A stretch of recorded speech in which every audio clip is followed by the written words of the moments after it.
좋지요? 안식일에 예배할 수 있는 특권을 위하여 감사하지요? 한 식구로서 함께 있는 것이 좋지요? 여러분 모두 환영하고 하나님께서 말씀을 통하여 주님을 뵙는 시간이 되기를 간절히 기원합니다.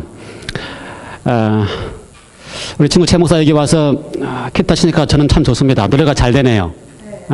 최 목사님 지금도 캘리포니아에서 한 달에 한 번씩 4시간 왕복 8시간 운전해서 영어 설교하러 한국교회 갑니다. 뭐 8시간쯤이야 뭐 아무것도 아니죠. 그러니까 4시간 더 버텨서 여기 오는 것도 와서 좀 여러분이 여러분이 오늘 또 잘 오라고 이야기하면 오겠지요. 뭐 8시간이나 4시간이나 8시간이나 뭐 그 차이 있어요. 와서 영어 설교도 좀 하고 우리 유서들한테 뭐 가능성이 있을 것 같으니까 한번 오늘 잘 그 와이프에게 잘 이야기를 좀 하시기 바랍니다.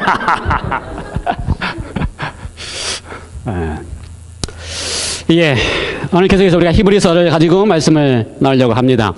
뭐 마지막 안식일이고 다음 주가 첫 안식일이지만 뭐 여전히 히브리서입니다. 히브리서 통해서 연말을 맞이해야 되고 히브리서 통해서 첫 안식일 맞이해야 되니까 여러분 계속해서 히브리서 잘 읽으시고 우리 지난번에 히브리서 처음 시작하실 때 우리 이태현 유사님 히브리서 읽으시면서도 아주 무슨 말인지 모르겠다라는 말씀을 하셨고요. 저도 사실 히브리서 시작하면서 히브리서 이렇게 쭉 읽고 듣고를 계속 했지만 저도 무슨 말인지 모르고 시작을 했습니다. 그런데 이제 벌써 5장에 접어들었는데요. 조금 이해가 되기 시작하고 야 히브리서가 이런 말씀이구나. 조금 저도 이제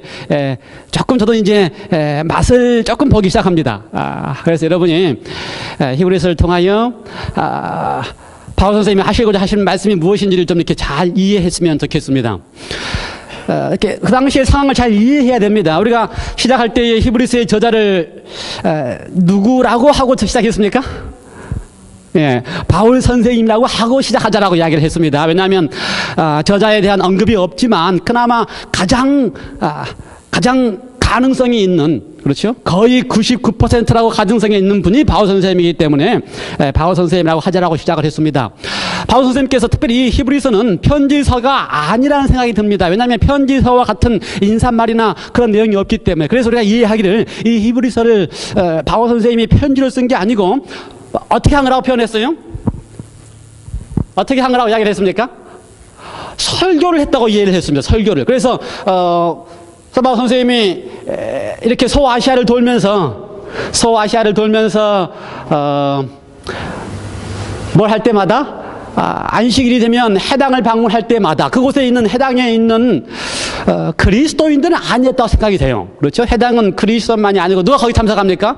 히브리 유대인들이 참석하지요. 그래서 참석에 있는 마이크가 벙벙거려 이렇게. 다른 마이크를 좀 써보려고 했더니 더 벙벙. 제가 제 이 말 스타일이 벙벙거리게 하는 스타일인 것 같아요. 어쨌든 말을 너무 크게 하기 때문에 해당에 있는 그리스도인이 아닌 유대인들에게 설교를 하는 것입니다. 그렇죠? 설교를 하는 것입니다. 그런데 사도 바울 선생님이 해당에 있는 유대인들에게 설교할 때마다 무슨 말씀을 하고 싶었을까? 무슨 말씀을 가장 강조하고 싶었을까? 그 사도 바울 선생님의 그 가슴 속에 있는 말씀이 히브리서 속에 그 설교를 잘 받아 적은 사람이 거기에 잘 사도 바울 선생님의 그 설교를 받아 적어서 히브리서를 기록해 놓았습니다. 그래서 우리가 히브리서를 읽어보면 사도 바울 선생님이 평생을 통하여 그 가슴 속에 두고 있는 가장 하시고 싶었던 말씀들이 히브리서 속에 기록되어 있습니다. 그래서 1장부터 우리가 지난 4장까지 봤을 때에 사도 바울 선생님이 가장 하고 싶은 이야기는 무엇이었어요? 그 속에 있는 핵심 내용은 뭡니까? 더 좋은 예수를 소개하는 것이 사도 바울 선생님의 핵심 기별입니다. 그렇죠? 성경도 잘 알고 있는 그들에게, 구약 성경을 잘 알고 있고요, 하나님도 잘 알고 있는 그들에게 사도 바울 선생님이 무슨 말을 더 해줄 게 있을까? 무슨 말 하고 있는 겁니까? 그가 그렇게 사랑하고 그가 그렇게 좋아하고 있는 더 좋은 예수를 그들에게 소개해주고 있는 것입니다. 그래서 매 장마다 1장, 2장, 3장, 4장 매 장마다 그 장 속에서 사도 바울 선생님이 하고 싶어 하는 그 더 좋은 예수를 소개해주고 있는 것입니다. 그래서 1장에서는 뭘 소개해줬어요? 그 더 좋은 예수가 어떤 분이시다? 그 더 좋은 예수야말로 하나님이시다. 하나님의 본체시요 근본이 같으신 하나님이시다. 더 좋은 예수야말로 창조주이시다. 더 좋은 예수야말로 어떤 분이시다? 창조하신 모든 세계를 유지하시고 보관하시고 붙잡고 계시는 분이시다. 예, 하나님이 유일한 하나님이라고 알고 있는 유대인들에게 예수야말로 구원하시는 하나님이라는 사실을, 예수라고 하는 히브리어가 구원하시는 하나님이라는 사실을 그들에게 설명해 주면서 구원하시는 하나님을 어떻게 하든지 알고 믿고 깨닫게 하기 위해서 애를 쓰는 모습이 히브리서에 나와 있습니다. 그래서 구원하시는 예수의 첫 번째 장면은 어떤 예수입니까? 스스로 아들이라고 불리는 예수. 기억나요? 예, 스스로 아들이라고 불리는 예수. 리뷰를 잘 따라오야 다음에 히브리서 청년이 시험 볼 때 잘할 수 있어요. 그러니까 빨리빨리 잘 따라오시기 바랍니다. 하나님께서 왜 스스로 아들이라고 불리셨습니까? 예, 우리로 하여금 아들 삼기 위하여. 하나님의 아들 되신 이유는 우리로 하여금 아들 삼기 위하여. 그래서 아들 되신 예수. 2장에 가면은 빨리 진행해야 되겠어요. 이러다가 오늘 5장에 안 갈 것 같아서. 2장에 가면은 그 아들 되신 예수님이 이번에는 어떻게 불리기를 좋아하셨습니까? 형제라고 불리기를 좋아하셨어요. 왜요? 우리로 하여금 형제가 되기 위해서. 그래서 우리는 하나님의 아들이고 우리는 예수님의 뭐가 됩니까? 형제가 되는 대단한 특권을 가진 사람이에요. 우리는 어떤 존재라고요? 하나님의 아들이고 예수님의 형제다. 어떻게 이렇게 됐다고요? 하나님이셨던 분이 스스로 아들이라는 칭함을 스스로 택하셨기 때문에 우리로 하여금 하나님의 아들 되게 하셨고 우리로 하여금 예수님의 형제가 되게 해 주셨습니다. 그 이야기를 사도바울 선생님은 계속해서 해주고 싶어 하시는 거예요. 지난주에 우리가 안식에 대한 이야기를 했습니다. 세바티스. 지금도 또 안 되네. 뭐라고 그러죠? 가르쳤죠?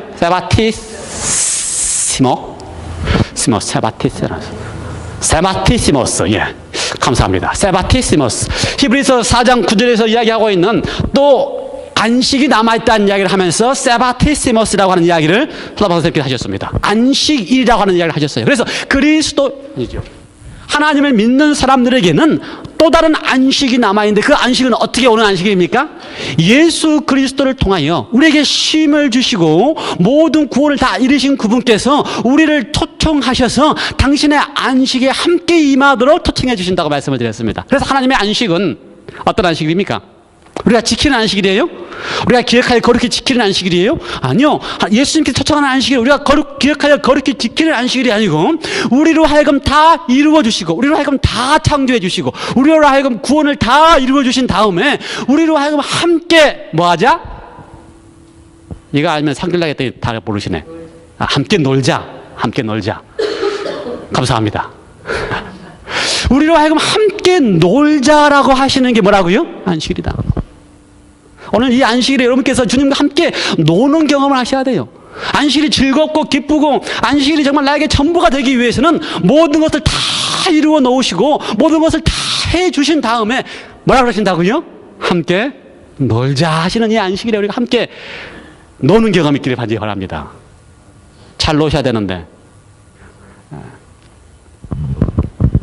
오늘은 히브리서 4장 14절부터 히브리서 5장 10절까지의 이야기입니다. 히브리서는 이 장절 구분이 사실은 제대로 안 되어 있습니다. 장절을 잘 못 나누었어요. 그래서 장절과 관계없이 내용 중심으로 공부하는 게 훨씬 낫습니다.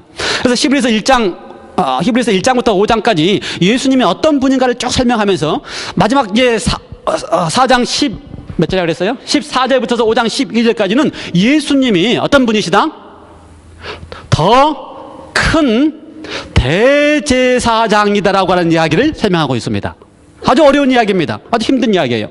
그래서 5장 11절에 가면 예수님이 더 큰 대제사장인데 대제사장이 된 이유가 멜기세덱의 반차를 통하여 대제사장이 됐는데 이 멜기세덱에 관하여 너에게 이야기를 하려고 했더니 아직 어떻게 됐다? 준비되지 않는 것 같아서 한 좀 쉬어야 되겠다. 그래서 쉬는 시간을 갖습니다. 그래서 6장은 쉬는 시간입니다. 내용이 전혀 다른 그렇죠? 1장부터 5장까지 예수님이 어떠한 분이신지에 설명을 하고, 그 다음에 멜기세덱의 반차에 따라서 예수님이 대제사장이라는 설명을 하고 싶은데 아직 들을 준비가 안 된 것 같아서, 우리 교회도 마찬가지예요.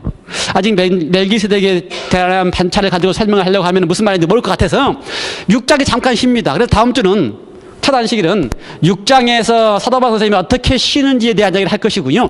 한 안식일 쉰 다음에 다시 7장부터서 10장까지 계속해서 사도바울 선생님이 설교하기를 예수 그리스도야말로 큰 대제사장이라는 사실을 다시 강조해서 설명해 주고 있습니다.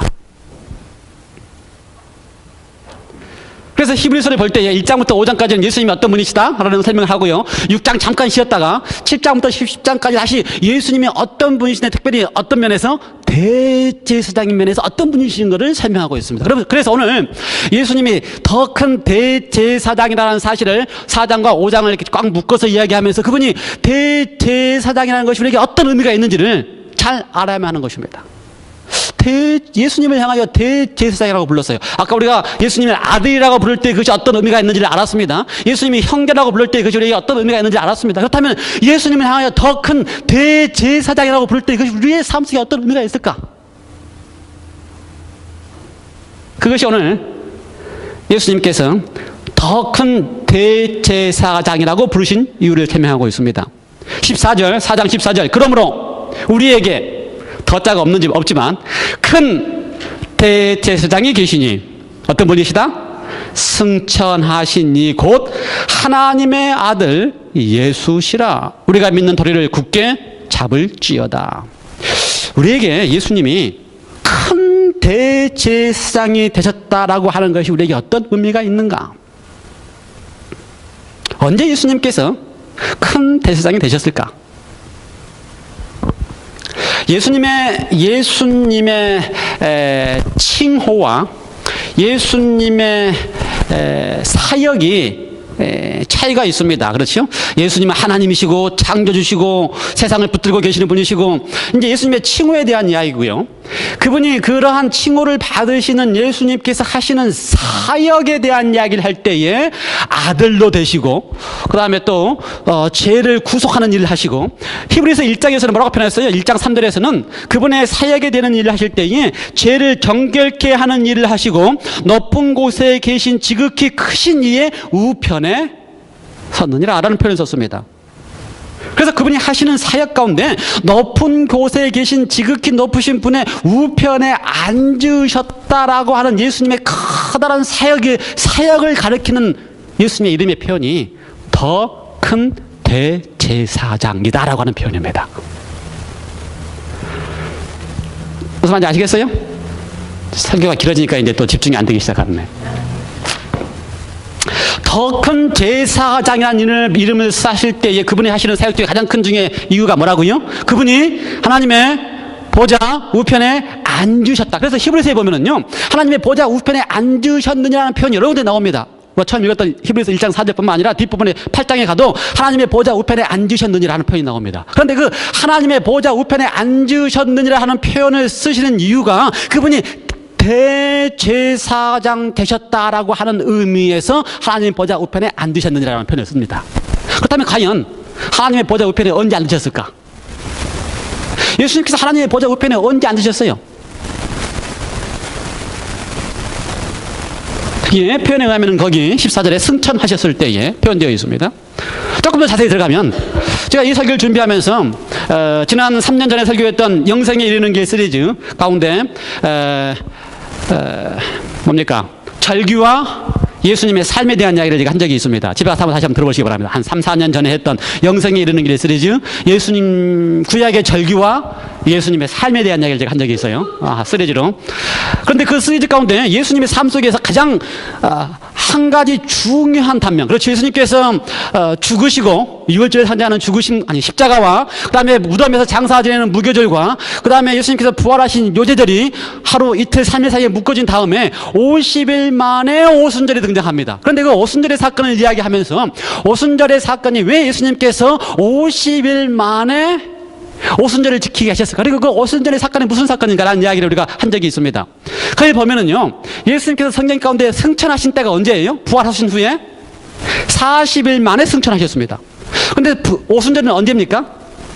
예, 예수님께서 부활하신 지 50일 만에 오순절입니다. 그렇죠? 요제절 다음에 부활하신 지 50일이 오순절이에요. 그렇다면 그 10일간의 뭐가 남아요? 승천하신 다음에 10일간의 기간이 남아요. 왜 10일간의 기간이 남을까?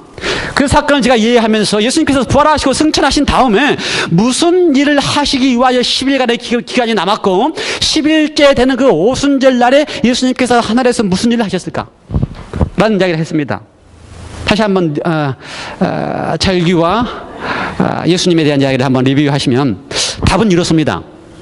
예수님께서 하늘에 승천하실 때에, 그렇죠? 하늘에 승천하실 때에, 아니요, 예수님께서 부활하실 때에 함께 무덤이 열리고 부활한 의인들이 있습니다. 마태복음에 가면요.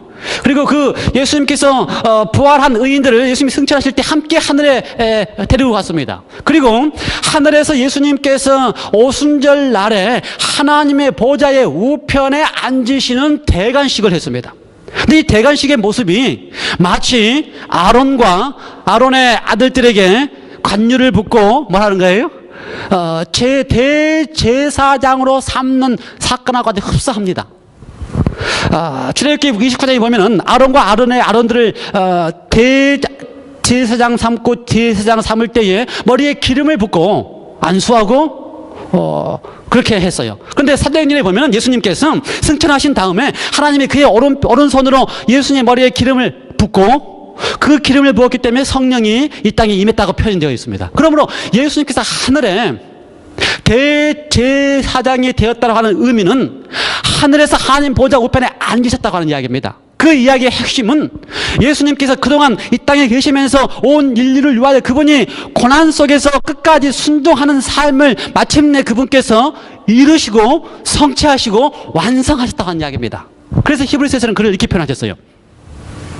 히브리서 5장 9절에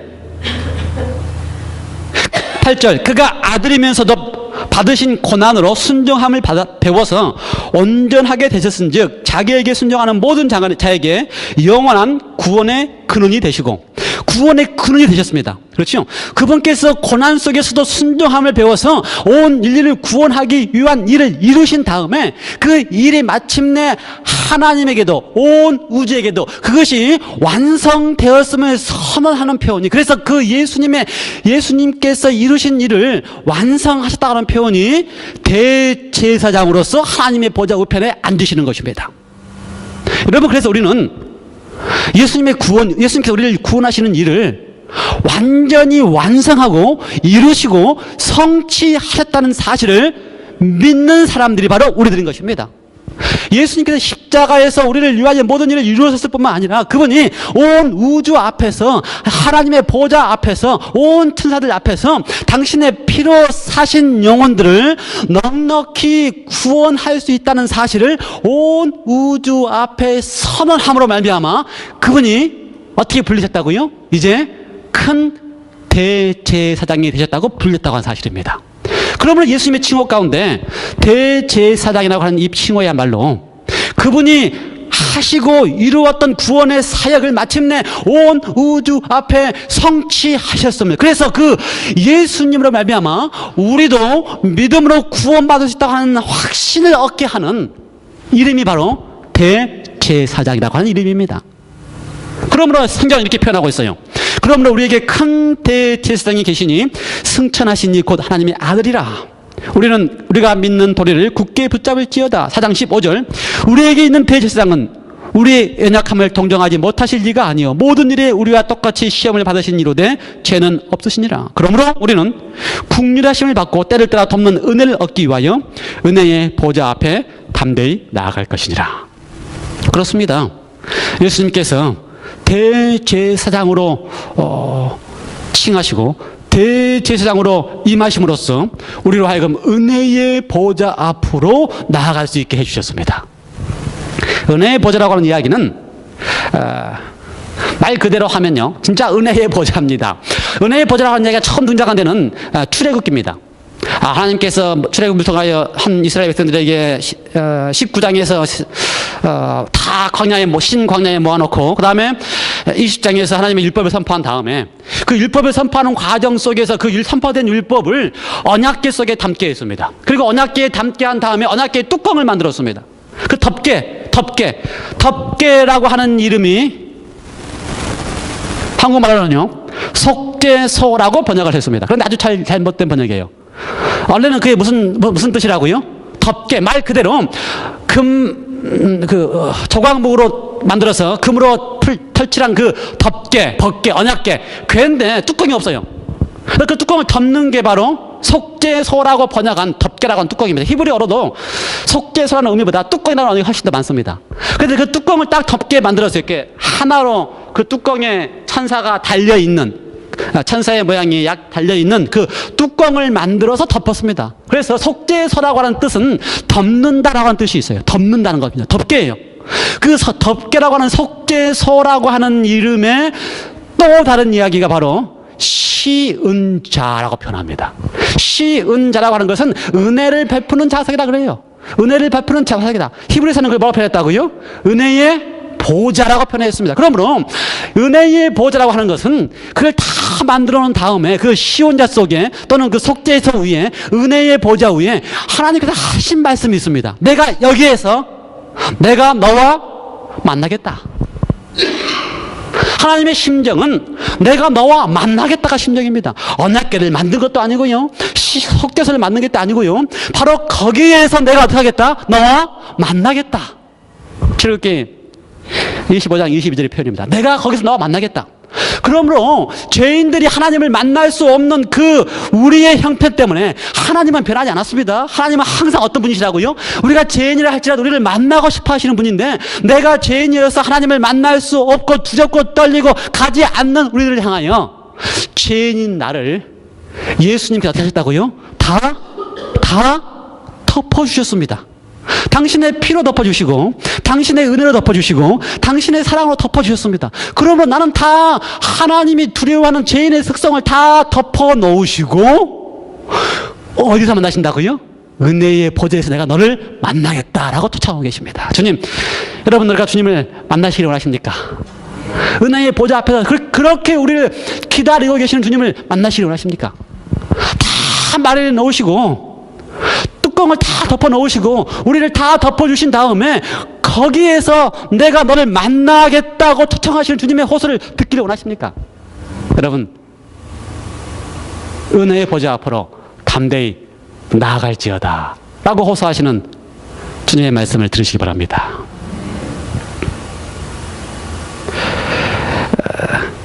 그렇다면 왜 예수님이 대제사장이 되셨을까? 히브리서에서는요, 예수님이 대제사장이 되신 이유를 우리의 연약함을 잘 알고 있기 때문이다 라고 표현했습니다. 2절, 5장 2절입니다. 1절, 대제사장마다 사람 가운데 택한 자이므로, 그렇죠? 아론도 사람 가운데 택한 사람이고, 아론의 자식들도 사람 가운데 택한 사람이고, 예수님도 하나님이셨지만 사람이 되신 분이시기 때문에 사람 가운데 택한 사람입니다. 그렇게 하신 이유는 그가 사람이 무식하고 미혹된 죄를 능히 용납할 수 있는 것은 자기도 연약에 휩싸여 있습니다. 예수님이 아들이 되신 이유가, 예수님이 우리를 형제라고 부르신 이유가 자기도 똑같이 연약에 휩싸여 있으면서 우리의 형편과 처지를 잘 알고 계시기 때문에, 그래서 어떻게 하시기 위해서요?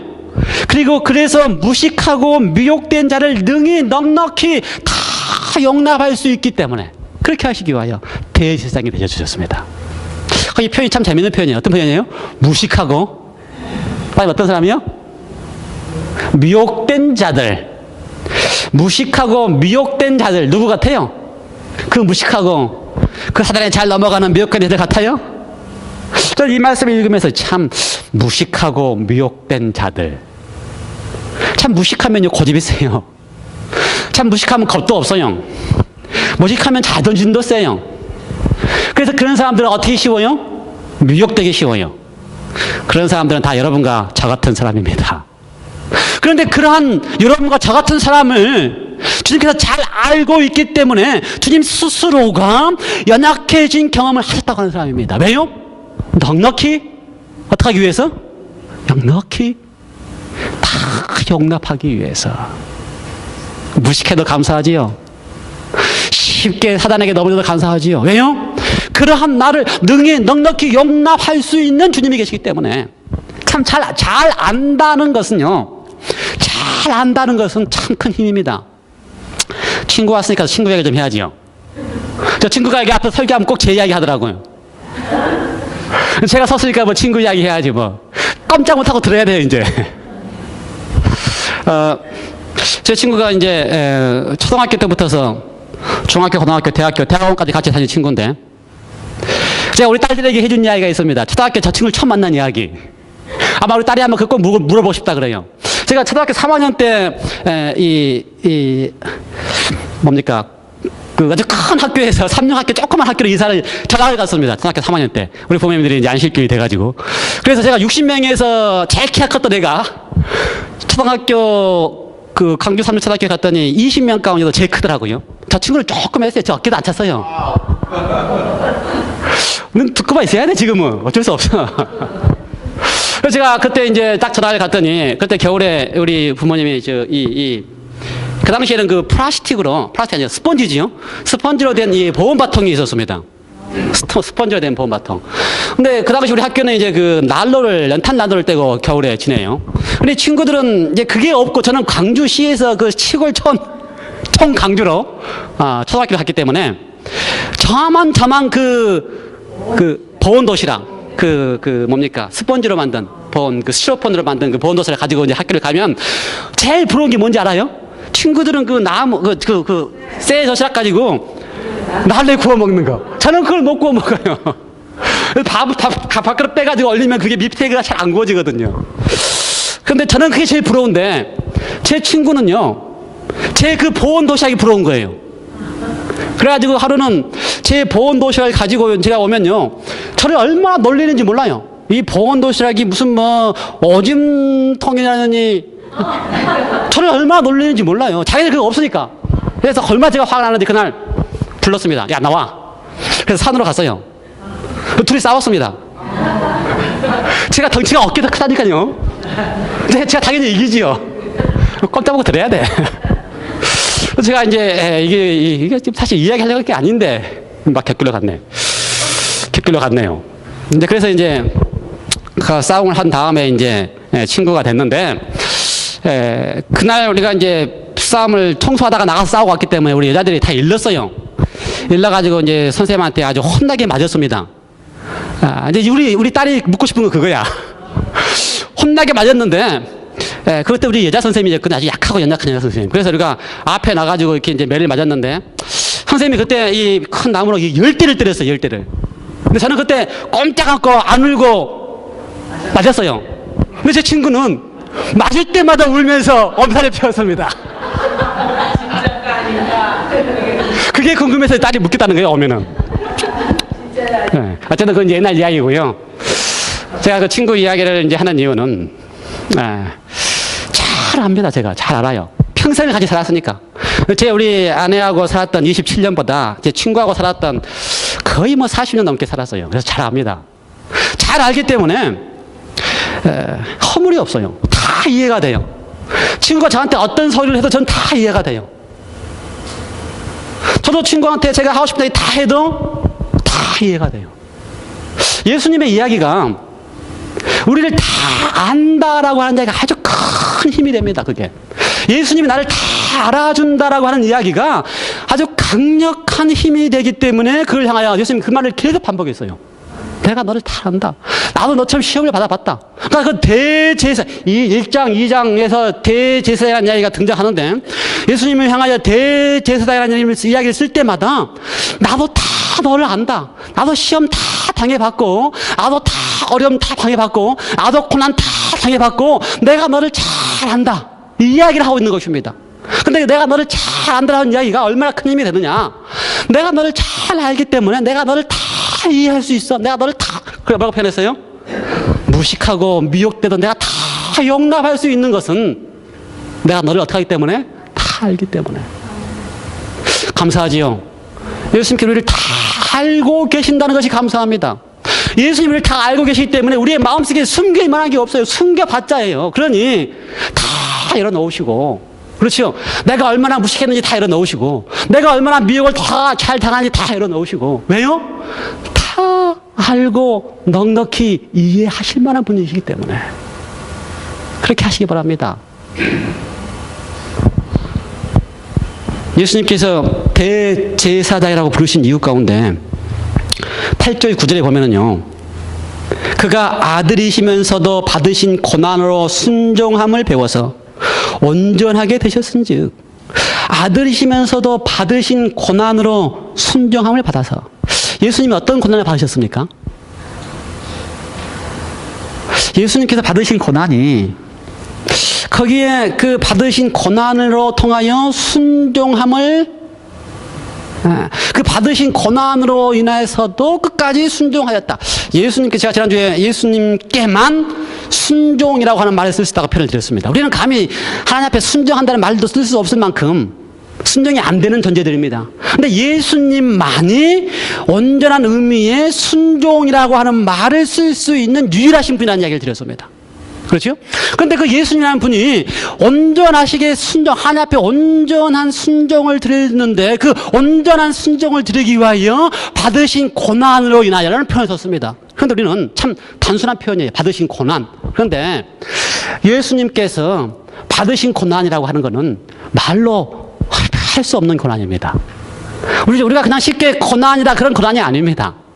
얼마나 고난을 당하였든지, 그렇죠? 그 고난을 주고 있는 군인들이 봐도 불쌍해서, 어떻게 했어요? 그 고난을 주고 있는 군인들이 봐도 불쌍해서 입술에 뭘 먹이려고 그래요? 술을 먹이려고 그래요.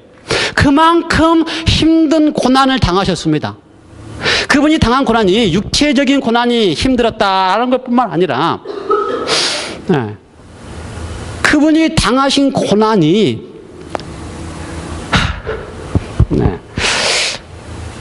어쨌든 그런 고난을 당하심에도 불구하고 어떻게 하셨다고요? 순종함으로.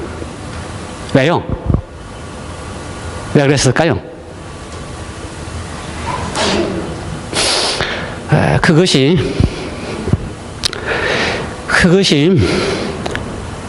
줄 수 있는 최고의 사랑이었기 때문에, 고난을 당하면서도 끝까지 순종할 수 있었던 이유는 그것이 줄 수 있는 최고의 사랑이었기 때문에. 그리고 그렇게 최고의 사랑을 우리에게 베풀어 주셔야지만 비로소 우리가 하나님이 두렵지 아니하고 하나님의 은혜의 보좌 앞으로 우리가 담대히 나아갈 수 있는 용기를 얻을 수 있기 때문에, 주님께서는 버림받는 고난, 영원한 생명을 잃는 고난, 그렇게 사랑하는 아버지에게까지도 버림받는 고난을 다 당하면서도 끝까지 순종하셨다고 하는 삶을 하셨습니다. 왜요? 그것이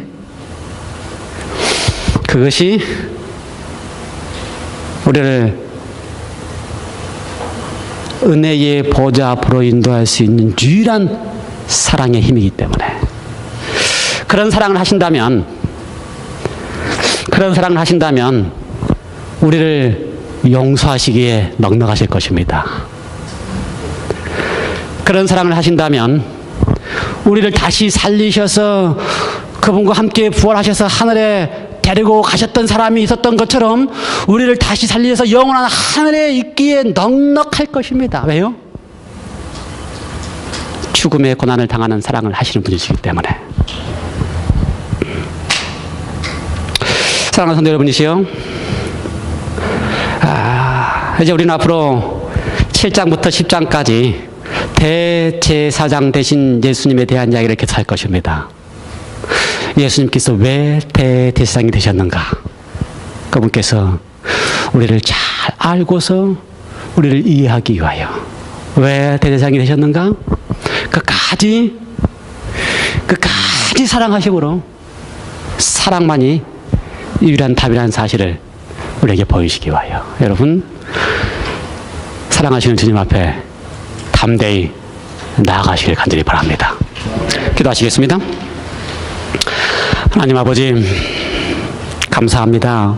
무식하고 쉽게 미혹되는 우리를 잘 아셔서 다 이해해 주시고 끝까지 죽음의 고난 속에서도 끝까지 그것이 최고의 사랑이기 때문에 그런 사랑을 하셔야만 비로소 우리가 주님 앞에 나아갈 수 있기 때문에 죽음의 고난의 사랑을 해주시니 감사합니다.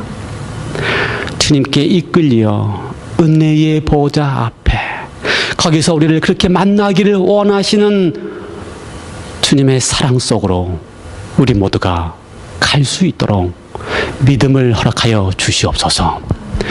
예수 그리스도 이름으로 간절히 기도드리옵나이다. 아멘.